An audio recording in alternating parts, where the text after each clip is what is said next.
निशा अपने पिता, सौतेली माँ और सौतेली बहन के साथ रहती थी। निशा के पिता उसे बहुत प्यार करते थे, इसलिए उसकी सौतेली माँ मीनू को उसके साथ ना चाहकर भी अच्छा व्यवहार करना पड़ता था।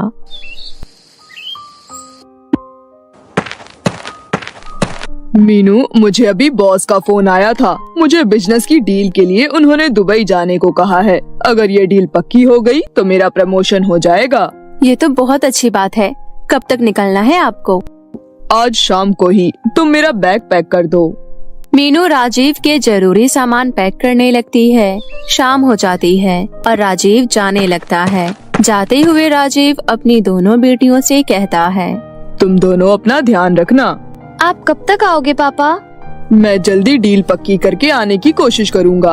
अब मैं भी तो अपनी बेटियों से ज्यादा समय तक दूर नहीं रह सकता हूँ। थोड़ी देर बाद राजीव चला जाता है। तभी रास्ते में उसका प्लेन क्रैश हो जाता है। जैसे ही ये खबर मीनू को पता चलती है तो वो रोने लगती है। हे भगवान, ये क्या हो गया? मीनू के रोने की आवाज सुनकर उसकी दोनों बेटियां उसके कमरे में आती है। क्या हुआ माँ? राजीव जी का प्लेन क्रैश हो गया है जिसमें उनकी मौत हो गई है। ये सुनकर निशा भी रोने लगती है। तभी दूसरी बेटी नीति बोलती है, माँ, आखिरी समय में पापा इस मनहूस निशा से ही बात करके गए थे। देखा, इसकी मनोशक्ल देखकर जाने से क्या हो गया? नीति, ये कैसी बातें कर रही है? तुझे समझ में भी आ रहा है तू क्या बोल रही है? मैंने जो बोला है सही बोला है। तेरी मनहूसियत की वजह से पहले तेरी माँ और अब मेरे पापा। हाँ, नीति बिल्कुल सही कह रही है। इसी की वजह से हो रहा है जो हो रहा है। दोनों की बातें सुनकर निशा अपने कमरे में जाकर रोने लगती है। इसी तरह कुछ महीने बीत जाते हैं और निशा के लिए सब कुछ नॉर्मल हो जाता है। लेकिन कभी कभी उसे अपने पापा की बहुत याद आती थी। निशा और नीति में बहुत अंतर था। निशा को पढ़ाई लिखाई करना अच्छा लगता था और नीति को मेकअप करना और अपने दोस्तों के साथ बाहर घूमना। एक दिन निशा अपने कमरे में बैठकर पढ़ाई कर रही होती है। तभी नीति उसके कमरे में आती है और बोलती है, क्या निशा हमेशा पढ़ाई करती रहती है? अरे भाई, लड़की है तू, अपनी खूबसूरती पर ध्यान दे। तू ही कर ये सब। मुझे इन सब में ध्यान देने के अलावा भी बहुत काम है। ये सुनकर नीति को बहुत गुस्सा आता है। वो उसी वक्त अपनी माँ के पास जाती है और बोलती है, माँ, वो मनहूस लड़की निशा मुझे डांट रही है। आप चलो मेरे साथ। क्या उस लड़की की हिम्मत कैसे हुई तुझसे ऊंची आवाज में बात करने की और तुझे डांटने की? अभी देखती हूँ उसे। इतना बोलकर मीनू और नीति निशा के कमरे में जाते हैं। तेरी हिम्मत कैसे हुई मेरी बेटी को डांटने की? आज तक मैंने इसे कभी डांटा नहीं है। फिर तू होती कौन है इसे डांटने वाली? नहीं माँ, मैंने नीति को नहीं डांटा है। तेरे कहने का क्या मतलब है? मेरी बेटी मुझसे झूठ बोल रही है। नीति रोने का नाटक करने लगती है। देखो माँ, ये आपके सामने मुझे झूठी बना रही है। पता नहीं ये मुझसे इतना क्यों जलती है। नीति, मैं भला तेरे से क्यों जलूंगी? ना जाने क्यों तू ऐसी बातें कर रही है। बहुत जुबान चलने लगी है तेरी। रुक, अभी बताती हूँ तुझे। इतना बोलकर मीनू निशा के बाल पकड़ती है और उसे बहुत मारती है। निशा रोने लगती है। माँ, आप मुझे क्यों मार रही हो? तू इसी लायक है। तुझे हर दूसरे दिन मार खाने की आदत है। अगर आज के बाद कभी भी मेरी बेटी से बहस करने की कोशिश की या उसे डांटने की कोशिश की तो इससे भी बुरा होगा। नीति वहीं पास में खड़ी होकर मन ही मन मुस्कुराने लगती है। उसके बाद दोनों वहाँ से चले जाते हैं और निशा फिर से पढ़ाई में लग जाती है। इसी तरह कुछ दिन बीत जाते हैं। तभी एक दिन मीनू निशा के कमरे में आकर बोलती है, मेरी बेटी की तबीयत खराब है और उसे पिज्जा खाने का मन कर रहा है, इसलिए बाहर से उसके लिए पिज्जा ले आ। लेकिन माँ, उसकी तबीयत खराब है तो उसे पिज्जा नहीं खाना चाहिए। तू मत सिखा मुझे। मैं उसकी माँ हूँ और उसके लिए क्या सही है और क्या गलत ये मैं अच्छे से जानती हूँ। तुझे जितना बोला है उतना कर। निशा पिज्जा लेने चली जाती है। जब निशा पिज्जा लेकर आ रही थी तो उसे सड़क किनारे गिरी हुई एक किताब नजर आती है। ये कैसी किताब है? इतना सोचकर निशा किताब उठाती है। अरे, इसके ऊपर तो जादुई कहानियों की किताब लिखी हुई है। मुझे इसे अपने साथ लेकर जाना चाहिए। निशा जादुई कहानी की किताब अपने साथ ले लेती है और उसे लेकर घर जाती है। उसके बाद निशा नीति के कमरे में पिज्जा दे आती है और खुद अपने कमरे में जाकर जादुई किताब पढ़ने लगती है। उस किताब को पढ़ने के बाद निशा सोचती है, क्या सच में कोई जादुई चीज होती होगी? तभी मीनू फिर से निशा के कमरे में जाती है। क्या बैठकर टाइम पास कर रही है? बाजार से सब्जियां लेकर आ। निशा बाजार से सब्जियां लेने चली जाती है। तभी वो देखती है कि एक बुढ़िया सड़क किनारे खड़े होकर बोल रही थी, मेरी मदद कर दो कोई। इतना बोलकर वो बुढ़िया आगे बढ़ जाती है। निशा उस बुढ़िया के पीछे पीछे जाने लगती है। बुढ़िया चलते चलते एक सुनसान इलाके में आकर रुक जाती है। तभी उसकी नजर निशा पर जाती है। अरे लड़की, तुम कौन हो? यहाँ तक कैसे आ गई? मैं निशा हूँ और मैं यहाँ तक आपके पीछे पीछे आई हूँ। मैंने देखा आप मदद मांग रही थी, इसलिए आप मुझे बताइए आपको क्या मदद चाहिए? क्या तुम सच में मेरी मदद करोगी? हाँ, मैं आपकी मदद जरूर करूँगी। आप बस मुझे काम बताइए। दरअसल कल रात को एक डायन मेरे घर आई थी और मेरी पोती को लेकर चली गई। उन दोनों में से किसी एक रास्ते से जाते हुए डायन की गुफा आएगी, लेकिन ये नहीं पता है कि कौन सा रास्ता डायन की गुफा की तरफ लेकर जा सकता है। क्या तुम डायन की गुफा में जाकर मेरी पोती को ला सकती हो? लेकिन डायन को आपसे क्या दुश्मनी है? दरअसल मैं अपने समय में एक बहुत बड़ी जादूगरनी थी और मैंने उस डायन की माँ की सारी शक्तियाँ छीनी थी, क्योंकि वो अपनी शक्ति का दुरुपयोग कर रही थी। इसलिए मेरे से बदला लेने के लिए उसने ये सब किया। ठीक है, मैं आपकी पोती को सही सलामत लाने की पूरी कोशिश करूँगी। इतना बोलकर निशा आगे बढ़ती है और थोड़ी देर चलने के बाद उसे 2 सोने और चांदी के रास्ते नजर आते हैं। अब इसमें से कौन सा रास्ता डायन की गुफा की तरफ जाता होगा? तभी सोने के रास्ते की तरफ से आवाज आती है, निशा आओ आओ, इस रास्ते पर कोई नहीं आ सकता है। यहाँ सिर्फ नेक दिल लोग ही आ सकते हैं। तुम मेरे रास्ते से होकर जाओ। यहाँ तुम्हें एक गुफा मिलेगा और वो गुफा सोने के सिक्के से भरी हुई है। तुम्हें जितने सोने के सिक्के चाहिए ले लेना। मैं यहाँ सोने के सिक्के नहीं बल्कि बूढ़ी अम्मा की पोती को लेने आई हूँ। निशा, मेरे रास्ते से होकर जाओ। ये वही रास्ता है जहाँ से डायन अपनी गुफा में अम्मा की पोती को लेकर गई थी। निशा चांदी के रास्ते की तरफ चल पड़ती है। थोड़ी देर चलने के बाद उसे गुफा नजर आता है। लगता है ये वही गुफा है जिसके बारे में अम्मा बता रही थी। एक काम करती हूँ, थोड़े से पत्थर ले लेती हूँ, डायन के सर पर मारूंगी, जिसकी वजह से वो बेहोश हो जाएगी और मैं अम्मा की पोती को लेकर आ जाऊंगी। निशा थोड़े से पत्थर उठा लेती है और गुफा के अंदर चली जाती है, लेकिन वहाँ का नजारा देखकर वो हैरान रह जाती है, क्योंकि वहाँ पर डायन और अम्मा की पोती नहीं बल्कि सोने के सिक्के थे। सोने के सिक्के तो सोने के रास्ते वाली गुफा में थे, लेकिन ये तो यहाँ है। मुझे तो लग रहा था अम्मा की पोती यहाँ होगी, लेकिन अब मैं उसे कहाँ ढूंढूं? तभी वहाँ पर एक परी आ जाती है। परी? हाँ, मैं परी हूँ। मैं वही हूँ जो अभी थोड़ी देर पहले तुम्हें एक बुढ़िया के रूप में मिली थी। अच्छा, तो असल में आप एक परी हो? हाँ, कुछ दिनों पहले मैं तुम्हारे घर की तरफ से जा रही थी, तभी मैंने देखा कि तुम्हारी सौतेली माँ तुम्हें बहुत मार रही है। मुझे उसी दिन समझ में आ गया था कि तुम बहुत दुखों से जी रही हो, इसलिए मैंने तुम्हारी मदद करने का फैसला किया। उस दिन से मैं परीलोक नहीं गई और जैसे ही तुम मुझे मिली, मैंने एक बुढ़िया का रूप ले लिया और लोगों से मदद मांगने लगी। मैं अच्छे से जानती थी कि तुम मुझे इस हालत में देखोगी तो मेरी मदद करने जरूर आओगी। ये सारे सोने के सिक्के तुम्हारे हैं। तुम जब भी चाहो इस गुफा में से सोने के सिक्के लेकर जा सकती हो। आपका बहुत बहुत धन्यवाद परी। सच में मैं बहुत दुखों से रह रही थी। थोड़ी देर बाद परी वहाँ से चली जाती है और निशा बहुत सारे सोने के सिक्के लेकर घर आ जाती है। निशा वो सारे सोने के सिक्के बेचकर अपना एक घर खरीदती है। जब सोने के सिक्के खत्म हो जाते हैं तो वो फिर से गुफा से सोने के सिक्के ले आती है और अपना एक बड़ा सा मॉल खोल लेती है। वहीं दूसरी तरफ मीनू और उसकी बेटी आपस में निशा के बारे में बात कर रहे थे। माँ, मैंने कल निशा को एक बड़ी गाड़ी में घूमते हुए देखा। आपने तो उसे उस दिन सब्जी लाने भेजा था और उस दिन वो घर नहीं आई और हमें लगा था कि अच्छा हुआ घर छोड़कर चली गई, लेकिन उसे तो कहीं बहुत बड़ा खजाना मिल गया है। चल नीति, उसके घर चलते हैं। मीनू और नीति निशा के घर जाते हैं। निशा बेटी, जरा हमें भी तो बता, तेरे पास इतना सब कुछ कैसे आया? अरे मैं तेरी माँ हूँ, मुझे सब जानने का हक है।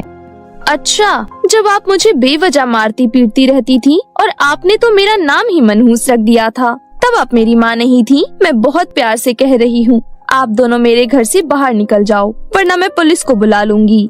पुलिस की धमकी सुनकर दोनों माँ बेटी डर जाती है और वहाँ से चली जाती है। उसके बाद दोनों माँ बेटी कभी भी निशा के घर नहीं आती है।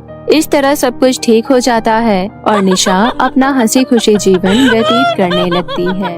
बोंदितापुर गांव में दामिनी नाम की एक औरत अपनी 2 बेटियों रिया और शिखा के साथ रहती थी।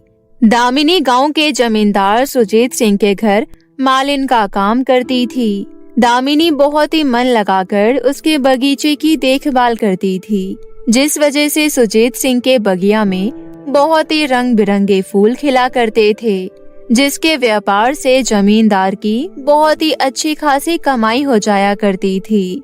एक दिन सुजीत सिंह दामिनी को आवाज लगाते हुए कहता है, दामिनी, अरे ओ दामिनी, कहाँ हो? जल्दी यहाँ आओ। मालिक की आवाज सुनकर दामिनी भागी भागी वहाँ आती है। जी मालिक, कहिए। ये बता, ये गुलाब के फूल ऐसे मुरझाए हुए क्यों हैं? ये तू कैसे देखभाल कर रही है बगीचे का? तुझे पता है ना मुझे अपना बगीचा कितना प्यारा है। मेरे बगीचे में कोई भी फूल मुरझाए मुझे ये बिल्कुल भी बर्दाश्त नहीं है। जानती हूँ मालिक, लेकिन सालों साल इस बगीचे के फूल खिले खिले तो नहीं रह सकते हैं ना।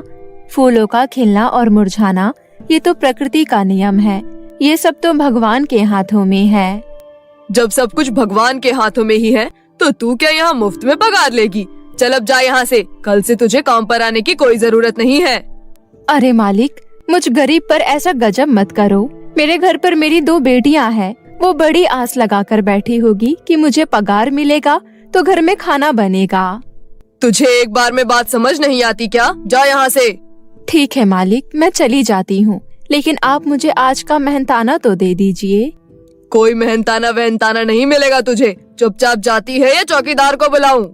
मालिक की बात सुनकर दामिनी दुखी होकर वहाँ से अपने घर की ओर आने लगती है। तभी उसे रास्ते में एक हरा भरा पौधा दिखाई देता है। अरे, ना जाने किसने इस पौधे को उखाड़ फेंका है। इस पौधे में तो अभी पूरी जान बाकी है। एक काम करती हूँ, मैं इस पौधे को अपने घर ले जाती हूँ, वहाँ आंगन में लगा दूंगी। दामिनी उस पौधे को लाकर अपने आंगन में लगा देती है और रोजाना उसमें पानी डालती है। कुछ ही दिनों बाद वो छोटा पौधा बड़ा होने लगता है। ये देखकर दामिनी की दोनों बेटियां रिया और शिखा कहती है, अरे रिया, ये देख, माँ का लगाया हुआ पौधा कैसे तनकर खड़ा हो गया है। अब देखना, बहुत ही जल्दी ये पेड़ हमें मीठा मीठा फल देगा। फिर हम इन फलों को बेचने लगेंगे, जिससे हमारी गरीबी मिट जाएगी और माँ को भी इतना मेहनत नहीं करना पड़ेगा। अपनी बेटियों की आंखों में अमीरी के सपने देखकर दामिनी टूटे मन से कहती है, हे भगवान, लालत है मुझ गरीब माँ पर। कितने दिन हो गए घर में चूल्हा नहीं जला। मालिक ने मुझे काम पर से निकाल दिया। उसके बाद लोगों के घरों में जैसे तैसे झाड़ू पोछा करके काम मिला। उससे भी मेरे घर का गुजारा ठीक से नहीं हो पा रहा है। मुझे तो कहीं डूब मरना चाहिए। दामिनी यही सब सोच सोचकर हर रोज घुटती रहती थी, जिस वजह से दामिनी की तबीयत बहुत खराब हो जाती है और वो इस दुनिया को अलविदा कहकर स्वर्ग सिधार जाती है। दोनों बहनों के माथे से माँ का साया हट जाता है और दोनों बहनें अनाथ हो जाती है। कहते हैं ना, किसी के चले जाने से कहाँ किसी का जीवन रुकता है। दोनों बहनें कभी गांव वालों से भीख मांगकर अपना पेट भर लेती, तो कभी मंदिर की सीढ़ियों पर बैठकर भीख मांगकर गुजारा करती। ऐसी ही दोनों बहनें एक दिन मंदिर की सीढ़ियों पर बैठे भीख मांग रहे थे, परंतु रोजाना दोनों बहनों को इस तरह भीख देते देते लोग थक जाते हैं। अब लोग दोनों बहनों को इग्नोर करने लगे थे और उन्हें भीख नहीं देते थे, जिस वजह से रिया भूख के मारे रोने लगती है। चुप हो जा मेरी बहन, मत रो ऐसे। दीदी, हम कब तक इस तरह भीख मांगकर अपना गुजारा चलाएंगे? ऐसी जिंदगी मुझे नहीं जीनी है। इससे अच्छा तो ये है कि हम मर जाए। ऐसा मत बोल मेरी बहन, एक ना एक दिन जरूर सब कुछ ठीक हो जाएगा। ऐसे ही दिन बीतते हैं। वो दोनों बहनें रोजाना अपने आंगन में लगे पेड़ को पानी देती और उससे बातें करती और जैसे तैसे लोगों से भीख मांगकर अपना गुजारा चलाती। ऐसे ही 10 साल बीत जाते हैं। उनका पेड़ भी बहुत बड़ा और विशाल हो जाता है। 10 साल बाद दोनों बहनें बड़ी हो जाती है। एक दिन शिखा आंगन में उदास बैठी थी। शिखा को देखकर रिया कहती है, क्या हुआ दीदी, आप इस तरह इस पेड़ के पास क्यों खड़ी हैं? कुछ नहीं मेरी बहन, बस मैं सोच रही थी कि वक्त कितनी जल्दी बीत जाता है। जमाना कहां से कहां बढ़ गया, मगर हम अनाथ बहनें आज भी गरीबी के दलदल से निकल नहीं पाए हैं। हाँ दीदी, आप सही कह रही हो। देखो ना, हम रोजाना इस पेड़ को पानी देते हैं। ये पेड़ कितना विशाल हो गया है, मगर अब तक इसमें एक भी फल नहीं लगा है। कम से कम इस पेड़ पर फल उगते तो हमारी कुछ मदद हो जाती। वही तो, चलो रिया अब अंदर चलते हैं। ऐसे ही दिन बीत जाते हैं। एक दिन अचानक बहुत तेज मूसलाधार बारिश होती है, जिस वजह से उनका कच्चा मकान ढहने लगता है। रिया, अब हमें ये घर छोड़कर जाना होगा, ये घर गिरने वाला है। दोनों बहनें घर से निकलकर पेड़ के नीचे आकर खड़ी हो जाती है। घर छिन जाने का उनको बहुत दुख होता है। क्या बिगाड़ा था हम अनाथ बहनों ने भगवान जी आपका, जो आपने हमसे हमारा घर भी छीन लिया। हाँ दीदी, हम कहाँ रहेंगे? दोनों बहनें घर के खो जाने का दुख मना रही होती है। तभी वो जिस पेड़ के नीचे खड़ी होती है, उस पेड़ पर से अचानक बहुत सारे बेशकीमती गहनों की बारिश होने लगती है, जिसे देख दोनों बहनें हक्की बक्की रह जाती है। अरे बहन, ये तो सोने और हीरो के गहने हैं। हाँ दीदी, मगर ये आए कहाँ से? तभी पेड़ में से आवाज आती है, अपने पीछे देखो शिखा और रिया। आवाज सुनकर दोनों बहनें पेड़ की तरफ देखती है। उस पेड़ पर कई सारे सुंदर सुंदर सोने चांदी हीरो के गहने लगे हुए थे, जिनकी खड़ी चमक पूरे आंगन को रोशन कर रही थी। अरे ये कैसा जादू है? पेड़ पर तो फल सब्जियां उगती हैं, मगर इस पेड़ पर तो गहने लगे हुए हैं। बेटी, मैं एक जादुई गहनों का पेड़ हूँ, जिस पर उगने वाले सोने के गहने कभी खत्म नहीं होते। मेरा जीवन तुम बेसहारा बहनों की देन है। तुमने मुझे पानी खाद देकर सींचा है, इसलिए मेरे ऊपर उगने वाले गहनों पर तुम्हारा हक है। मेरे पेड़ पर लगे गहनों को बेचकर तुम अपने लिए एक अच्छा नया घर बनवाओ। मैं अंत तक तुम्हारी मदद करते रहूंगा। पेड़ की बात सुनकर दोनों बहनें बहुत खुश हो जाती है। पहली बार उनके जीवन में इतनी खुशियाँ आई थी। दोनों बहनें पेड़ पर लगे गहनों को सुनार के पास बेच देती है और अपने लिए आलीशान घर बनवाती है और उसमें सुखमय जीवन व्यतीत करने लगती है। तभी एक दिन दोनों बहनें पेड़ के पास आती है और कहती है, हे जादुई गहनों का पेड़, हमें तुम्हारी मदद की जरूरत है। उन बहनों की पुकार सुनकर पेड़ के अंदर एक चमकदार रोशनी होती है और पेड़ वापस से गहनों से लद जाता है। तभी पेड़ बोलता है, कहो, तुम्हें मुझसे क्या मदद चाहिए?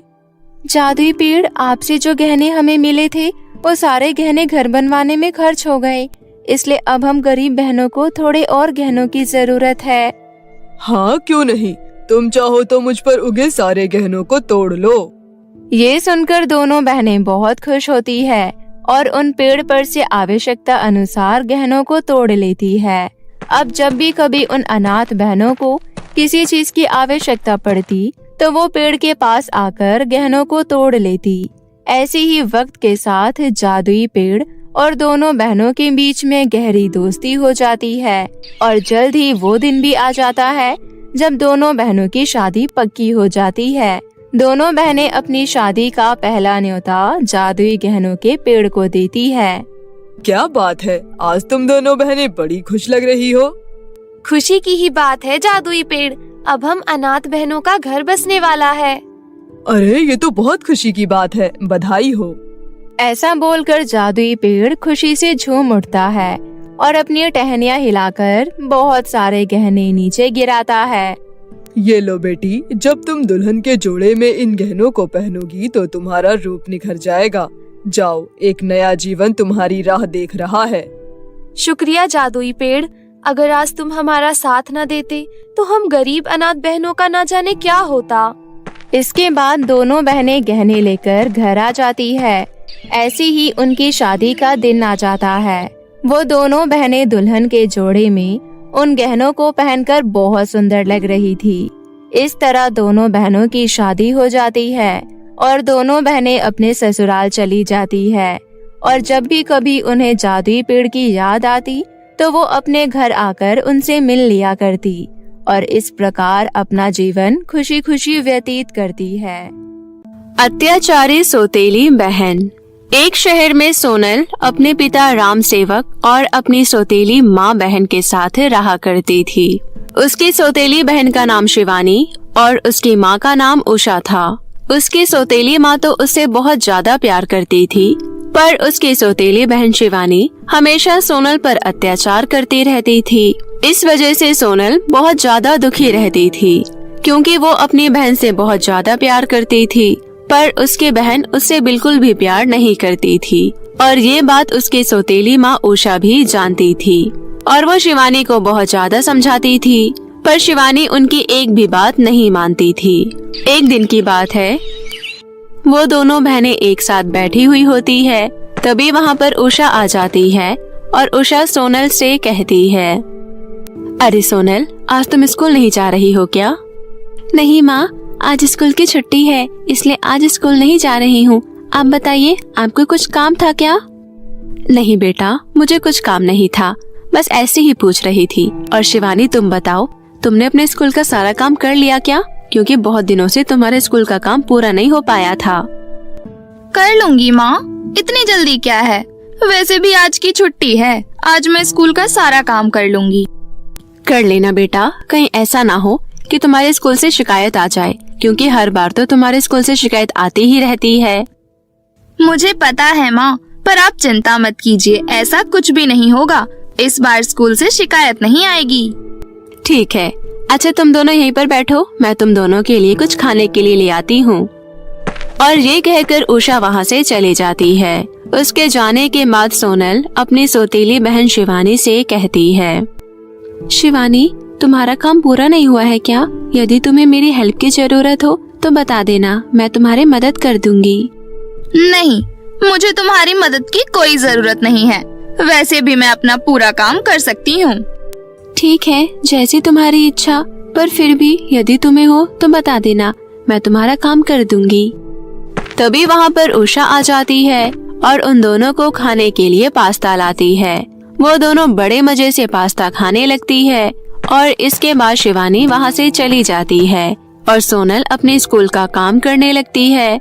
सोनल हमेशा स्कूल में फर्स्ट आया करती थी, इस वजह से उसकी सौतेली बहन सोनल से बहुत ज्यादा जला करती थी और उसके साथ बहुत बुरा व्यवहार करती थी। एक दिन की बात है, राम सेवक घर पर बैठा हुआ होता है। तभी वो अपनी बेटी सोनल को अपने पास बुलाता है और उससे कहता है, अरे बेटी सोनल, तुम क्या कर रही हो? कभी कभार मेरे पास भी बैठ लिया करो। जी पिताजी, मैं अभी आपके पास आई। और ये कहकर सोनल अपने पिता के पास चली जाती है और उनसे बात करने लगती है। तभी वहाँ पर शिवानी आ जाती है और शिवानी को देखकर राम सेवक शिवानी से कहता है, अरे शिवानी बेटी, तुम कहाँ जा रही हो? तुम भी मेरे पास बैठकर बात कर लो। वैसे भी बहुत दिन हो गए हैं, तुम लोगों ने मुझसे बात नहीं की। अगर आपको मुझसे बात करने की फुर्सत हो तब तो आप मुझसे बात करेंगे ना। आपको तो सिर्फ सोनल से ही बात करनी होती है और इसलिए हर बार उसी को अपने पास बैठा लेते हैं। अरे तुम ऐसे क्यों बोल रही हो? आखिर वो तुम्हारी बहन है, तुम्हें उससे प्यार से बात करनी चाहिए और तुम गलत समझ रही हो। मैं तुमसे भी तो बात करता हूँ ना। मैं बिल्कुल सही समझ रही हूँ। और रही बात सोनल की, तो वो मेरी बहन नहीं है, मैं उसे कभी भी अपनी बहन नहीं मानूंगी। तभी वहाँ पर उषा आ जाती है और शिवानी से कहती है, ये तुम कैसी बातें कर रही हो? आखिर सोनल तुम्हारी बहन है, तुम्हें कभी उसके साथ ऐसा व्यवहार नहीं करना चाहिए। जब मैं उसके साथ ऐसा व्यवहार नहीं करती हूँ तो तुम कौन होती हो उसके साथ ऐसा व्यवहार करने वाली? मुझे पता है कि आप मुझसे ज्यादा सोनल को प्यार करती हैं, जबकि आपकी सगी बेटी मैं हूँ। पर आप सबसे ज्यादा सोनल को ही प्यार करती हैं और इसी बात से मुझे सोनल से जलन होती है। अरे बहन, तुम ऐसे क्यों कह रही हो? ये दोनों तुमसे भी उतना ही प्यार करते हैं जितना वो मुझसे करते हैं। आखिर तुम भी उनकी बेटी हो। मुझे तुम्हारी कोई भी बात नहीं सुननी है। तुमने मेरे हिस्से की सारी खुशियाँ छीन ली है। और ये कहकर शिवानी वहाँ से चली जाती है।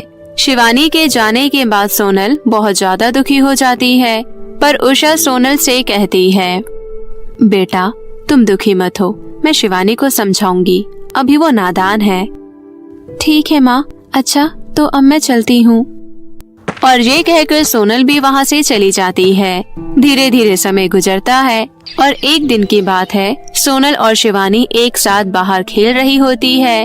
तभी शिवानी अपना पूरा गुस्सा निकालने के लिए सोनल के ऊपर मिट्टी फेंकने लगती है, जिससे वो काफी ज्यादा गंदी हो जाती है और वो शिवानी से कहती है, अरे शिवानी, ये तुम क्या कर रही हो?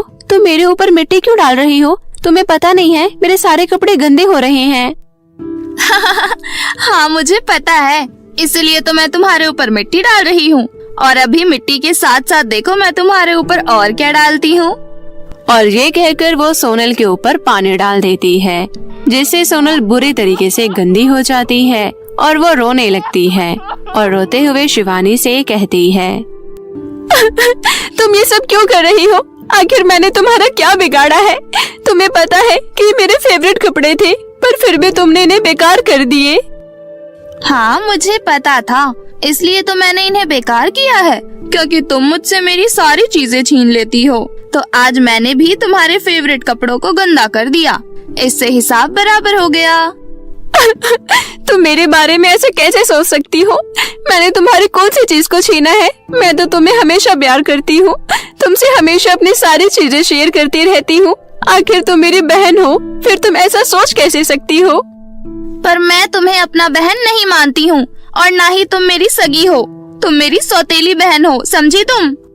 और ये कहकर वो उसके ऊपर और मिट्टी डाल देती है, जिससे वहाँ काफी कीचड़ हो जाता है। और वो दोनों जहाँ पर खेल रहे होते हैं उसी के पास एक कुआं होता है और शिवानी सोनल के ऊपर मिट्टी डालते डालते कुएं में गिर जाती है। ये देखकर सोनल काफी ज्यादा घबरा जाती है और शिवानी को बचाने की पूरी कोशिश करती है। शिवानी कुएं में एक कील के सहारे लटक जाती है और मदद के लिए पुकारने लगती है। तभी सोनल शिवानी से कहती है, तुम चिंता मत करो, मैं तुम्हें बचा लूंगी, तुम बस कील को कस के पकड़े रहना। और ये कहकर वो इधर उधर देखती है, पर उसे कुछ भी समझ में नहीं आ रहा था। तभी वो कुएं की बाल्टी कुएं में फेंकती है और शिवानी से कहती है, शिवानी तुम इस बाल्टी को कसकर पकड़ लो, मैं तुम्हें ऊपर खींच लूंगी। नहीं, तुम मुझे ऊपर नहीं खींच पाओगी, मैं बहुत ज्यादा भारी हूँ, मैं कुएं में गिर जाऊंगी। तुम जल्दी जाओ और मम्मी पापा को बुला कर ले आओ। नहीं, यदि मैं मम्मी पापा को बुलाने गई तो तुम इस कुएं में गिर सकती हो। तुम मुझ पर विश्वास रखो और इस बाल्टी को पकड़ लो, मैं अभी यहाँ से मदद मांगती हूँ। सोनल के काफी कहने पर शिवानी बाल्टी को पकड़ लेती है और सोनल अपने आसपास के लोगों से मदद मांगती है और फिर वो सभी शिवानी को कुएं से बाहर निकाल लेती हैं। बाहर आने के बाद शिवानी बहुत ज्यादा खुश हो जाती है और सोनल भी बहुत खुश होती है और सोनल शिवानी के गले से लग जाती है और उसे कहती है, तुम ठीक तो हो ना? तुम्हें कुछ हुआ तो नहीं? यदि आज तुम्हें कुछ हो जाता तो मैं अपने आप को कभी माफ नहीं कर पाती, क्योंकि ना ही तुम मुझसे जलती और ना ही तुम मुझ पर मिट्टी डालती और ना ही तुम इस कुएं में गिरती। ये सब मेरी वजह से ही हुआ है। ये सुनकर शिवानी को काफी बुरा लगता है और वो सोनल से कहती है, तुम्हें तो खुश होना चाहिए कि मैं तुम्हारे साथ बुरा व्यवहार कर रही थी और इसीलिए मुझे भगवान ने ये सजा दी, तो तुम दुखी क्यों हो रही हो? अरे इसमें खुश होने की क्या बात है? आखिर तुम्हें कुछ हो जाता तो मैं अपने आप को कभी माफ नहीं कर पाती, क्योंकि तुम मेरी बहन हो। तभी वहाँ पर उषा और राम सेवक भी आ जाते हैं और वो अपनी दोनों बेटियों को सुरक्षित देखकर बहुत ज्यादा खुश हो जाते हैं और उन दोनों को गले से लगा लेते हैं। और उषा अपनी दोनों बेटियों से कहती है, तुम दोनों ठीक तो हो ना? मैंने सुना कि शिवानी कुएं में गिर गई, तो तुम बाहर कैसे आई? तुमको किसने निकाला? ये सब सोनल की वजह से हुआ। यदि आज सोनल नहीं होती तो मैं सच में कुएं में गिर गई होती। वो तो सोनल ने समय रहते लोगों को बुलाकर मुझे कुएं से निकलवा लिया। ये सुनकर उषा बहुत ज्यादा खुश हो जाती है और वो सोनल को गले से लगा लेती है और उससे कहती है, मुझे बहुत खुशी है कि तुम मेरी बेटी हो। इसके बाद वो सभी घर पर आ जाते हैं और अब शिवानी सोनल से बिल्कुल भी नहीं जला करती थी, साथ ही उसके साथ नरमी से पेश आया करती थी और अब सोनल भी बहुत खुश थी कि उसकी बहन उसे प्यार करने लगी। सौतेली माँ और सोने चांदी की परियां। बहुत समय पहले की बात है।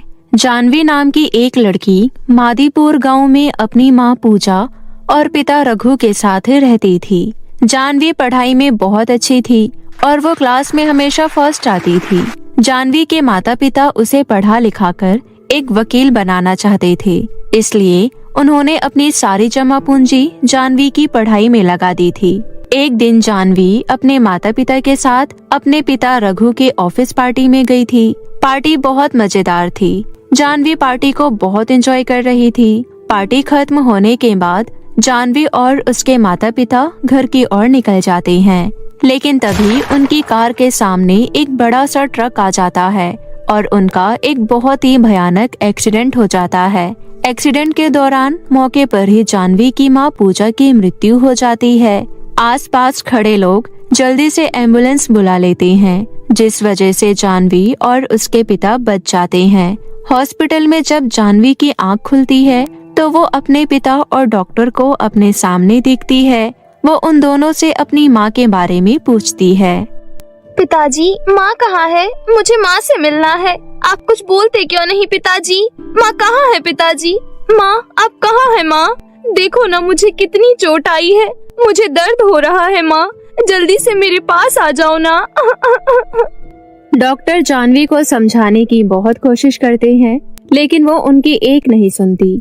जानवी बार बार अपनी माँ से मिलने की जिद करने लगती है। जानवी के बार बार पूछने के बाद जानवी के पिता रघु उसे उसकी माँ की मृत्यु की खबर दे देते हैं। ये सब सुनकर जानवी बहुत दुखी होती है और जोर जोर से रोने लगती है। अरे चुप हो जाओ मेरी बच्ची, देखो मैं यहाँ पर तुम्हारे साथ हूँ ना, तुम्हारा ध्यान रखने के लिए। तुम चिंता मत करो, अब मैं तुम्हारा पूरा ध्यान रखूंगा। तुम्हारी माँ अब हमारे साथ नहीं है तो क्या हुआ, मैं तो हूँ ना बेटी। जानवी के पिता उसे बहुत समझाते हैं और उसके ठीक होने पर उसे घर वापस ले आते हैं। कुछ दिनों तक जानवी कुछ नहीं बोलती, वो अपने आप में ही गुमसुम सी रहने लगती है। ये देखकर जानवी के पिता रघु को कुछ समझ नहीं आता कि वो क्या करे, पर वो पड़ोसियों के समझाने के बाद जानवी की खुशी के लिए दूसरी शादी करने के लिए तैयार हो जाते हैं। जानवी के पिता रघु एक रूपाली नाम की विधवा औरत से शादी कर लेते हैं और जानवी से उसका परिचय कराते हुए कहते हैं, देखो जानवी बेटा, ये तुम्हारी नई माँ है, अब से यही तुम्हारा ध्यान रखेंगी। क्या सच में पिताजी, ये मेरी नई माँ है? अपनी नई माँ के बारे में सुनकर जानवी बहुत खुश होती है और नाचने लगती है। कुछ दिनों तक जानवी की नई माँ रूपाली उसका बहुत ध्यान रखती है। इसी तरह दिन निकल रहे थे। रूपाली ने अब रघु के दिल में जगह बना ली थी और रघु अब उस पर पूरी तरह से विश्वास करने लगा था। कुछ महीनों बाद रूपाली को एक बेटी हो जाती है, जिसका नाम वो टीना रखती है। रूपाली का अपना बच्चा होने के बाद उसका ध्यान जानवी से पूरी तरह हट जाता है और वो जानवी को नजरअंदाज करने लगती है। दिन बीतने के साथ साथ रूपाली को जानवी खटकने लगती है, क्योंकि रघु अपनी सारी जमा पूंजी जानवी की पढ़ाई में लगा रहा होता है। ये सब देखकर रूपाली को बिल्कुल भी अच्छा नहीं लग रहा था। फिर एक दिन रघु रूपाली से कहता है, रूपाली, मैं सोच रहा था कि क्यों ना जानवी का एडमिशन शहर के एक अच्छे कॉलेज में करवा दूं। जानवी पढ़ने में बहुत होशियार है, अगर शहर जाकर पढ़ेगी तो हमारा नाम रोशन करेगी। रूपाली को ये सब सुनकर बिल्कुल भी अच्छा नहीं लगता, लेकिन वो रघु की बातों को टाल नहीं सकती थी, इसलिए वो एडमिशन के लिए मान जाती है। उसके बाद रघु जानवी के पास जाता है और उससे कहता है, जानवी, मैंने आगे की पढ़ाई के लिए तुम्हारा एडमिशन शहर के एक बड़े कॉलेज में करवा दिया है।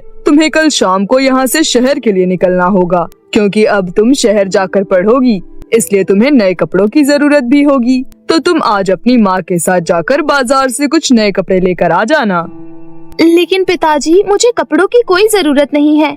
आप मुझे कपड़ों के लिए जो पैसे देना चाहते थे, उन पैसों को आप संभाल कर रख लीजिए। भविष्य में वो पैसे हमारे काम आएंगे। अरे मेरी बेटी कितनी समझदार हो गई है। तुम चिंता मत करो बेटी, तुम अपनी माँ के साथ चली जाना और अपने लिए सुंदर सुंदर कपड़े ले आना। इतना कहकर रघु वहाँ से चला जाता है और फिर रूपाली के पास जाकर उससे कहता है, रूपाली, ये लो कुछ पैसे, तुम जानवी के साथ बाजार चली जाना और उसे सुंदर सुंदर कपड़े दिला लाना। कल उसे शहर के लिए निकलना है, शहर में उसके काम आएंगे। इतना कहकर रघु रूपाली को पैसे देता है और वहाँ से चला जाता है। उस समय रूपाली को बहुत गुस्सा आ रहा था। रूपाली जानवी के कमरे में जाती है और उससे कहती है, क्यों रे जानवी, तू पूरा दिन अपने पिता के पैसे खर्च करवाती रहती है? तेरे पास कपड़ों की कमी है क्या, जो तूने आज अपने पिता से कपड़े मांग लिए? नहीं माँ, मैंने तो पिताजी को मना ही किया था, लेकिन पिताजी कहने लगे कि कॉलेज में जाकर कुछ कपड़ों की जरूरत पड़ेगी, इसलिए उन्होंने मुझे आपके साथ बाजार जाने के लिए कहा है। उसके बाद रूपाली बेमन से गांव से बाहर एक बड़े बाजार में ले जाती है। रूपाली जानती थी कि जानवी को उस जगह की जानकारी नहीं है। रूपाली जानवी को बड़े बाजार के बीचों बीच खड़ा कर देती है। बड़े बाजार का नजारा देखकर जानवी रूपाली से कहती है, माँ, यहाँ तो बहुत भीड़ हो रही है, मुझे तो बहुत डर लग रहा है, कहीं मैं यहाँ खो न जाऊँ। अरे डरने की कोई बात नहीं है, इस बड़े बाजार में हमेशा इतनी ही भीड़ होती है और अब तुम्हें इस भीड़ की आदत डाल लेनी चाहिए, क्योंकि शहर में भी हर जगह ऐसी ही भीड़ होती है। तुम अपने लिए कुछ कपड़े खरीद लो, मैं यहीं खड़ी होकर तुम्हारा इंतजार करती हूँ। ठीक है माँ, आप यहीं पर रुकिए, मैं बस अभी कपड़े लेकर आती हूँ। इतना कहकर जानवी कपड़े लेने चली जाती है। तभी मौका देखकर रूपाली वहाँ से भाग जाती है। अब मैं भी देखती हूँ ये जानवी की बच्ची घर वापस कैसे आती है। रूपाली वहाँ से अपने घर वापस चली जाती है। वहीं दूसरी तरफ जानवी जब कपड़े खरीद कर वापस आती है तो उसे कहीं भी अपनी माँ रूपाली नजर नहीं आती। ये देखकर जानवी बहुत जोर जोर से रोने लगती है। बड़े बाजार जैसी भीड़ भाड़ वाली जगह की जानवी को बिल्कुल भी आदत नहीं थी और न ही उसे जानकारी थी। जानवी को कुछ भी समझ नहीं आ रहा था कि आखिर अब घर कैसे जाए। जानवी बड़े बाजार से निकलकर चलने लगती है और वो एक सड़क पर पहुंच जाती है। जानवी इतनी ज्यादा परेशान होती है कि उसके सामने आ रही गाड़ी उसे दिखाई नहीं देती। जानवी का एक्सीडेंट होने ही वाला था। तभी वहाँ दो परियां आकर उसे बचा लेती है। दोनों परियां बहुत ही खूबसूरत थी। एक परी दिखने में बिल्कुल सोने के जैसी थी और दूसरी बिल्कुल चांदी जैसी चमक रही थी। दोनों परियों को देखकर जानवी हैरान हो जाती है और फिर जानवी उन दोनों से कहती है, आप दोनों कौन हैं? ये सुनकर सोने जैसी दिखने वाली परी कहती है, अरे अरे डरो मत जानवी, हम दोनों परी लोग से यहाँ आए हैं। मेरा नाम सोन परी है और ये मेरी बहन चंदा परी। हम दोनों अक्सर पृथ्वी लोक पर जरूरतमंद लोगों की और मुसीबत में फंसे लोगों की मदद करने आते हैं। हमने तुम्हें बाजार में खोया देखा, हम तभी से तुम्हारे पीछे थे और अभी अभी तुम्हारा एक्सीडेंट होने ही वाला था, लेकिन समय रहते हमने तुम्हारी जान बचा ली। एक बात बताओ, तुम इतनी परेशान क्यों हो और तुम बाजार में खो कैसी गई? परी जी, मेरी सौतेली माँ है जो मुझे बड़े बाजार में छोड़कर पता नहीं कहाँ चली गई। मैं जानती हूँ कि वो मुझे बिल्कुल भी पसंद नहीं करती, इसलिए मेरे साथ ऐसा कर रही है। ये तो बहुत गलत बात है, उन्हें तुम्हारे साथ ऐसा व्यवहार नहीं करना चाहिए था। जानवी अपनी दुख भरी कहानी दोनों परियों को सुनाती है। ये सुनकर दोनों परियां बहुत निराश होती है और जानवी की मदद करने की सोचती है। परियां अपने जादू से जानवी को उसके घर पहुंचा देती है। जानवी जब रूपाली के सामने आती है तो वो जानवी को देखकर हैरान रह जाती है। अरे तुझे तो मैं बाजार में छोड़कर आई थी, करमजली तू मेरा पीछा छोड़ेगी कि नहीं? माँ, ऐसा मत कहिए, भला मैंने आपका क्या बिगाड़ा है? मैं तो आपके कामों में आपकी मदद करती हूँ। मुझे तो एक आंख नहीं भाती, रुक, आज मैं तेरा सारा किस्सा ही खत्म कर देती हूँ। रूपाली जानवी को जान से मारने वाली होती है कि तभी वो दोनों परियां वहाँ आकर जानवी को बचा लेती है और फिर वो दोनों परियां रूपाली को अच्छा सबक सिखाने के लिए उसे एक पत्थर की सिल्ली में बदल देती है। उसके बाद रूपाली मन ही मन अपने की पर पछतावा करने लगती है, लेकिन अब पछतावे का कोई फायदा नहीं था। दोनों परियां वहां से चली जाती है और उसके बाद जानवी अपने पिता और छोटी बहन टीना के साथ अपनी आगे की जिंदगी खुशी खुशी बिताने लगती है।